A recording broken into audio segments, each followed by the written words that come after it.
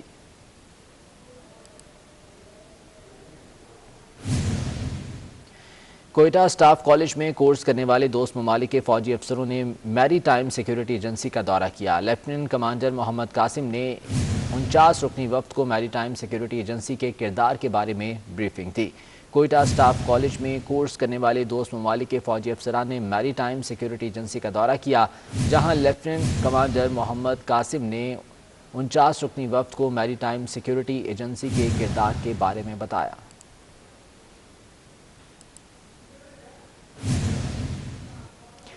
پاکستان میں تعینات کورین سفیر سو سانگ پیو نے سٹی نیوز نیٹ ورک کا دورہ کیا اور اسٹوڈیو سمیت مختلف شعبے دیکھے. دورے کے موقع پر ڈائریکٹر پروگرامنگ 24 نیوز خرم کلیم اور ڈائریکٹر نیوز 24 نیوز میاں طاہر نے تمام شعبوں سے متعلق آگاہ کیا. اس موقع پر گروپ ایڈیٹر ڈیلی سٹی 42 نوید چودھری اور کنٹرولر نیوز احمد ولید اور کنٹرولر نیوز حمید نقیبی بھی ہمراہ تھے.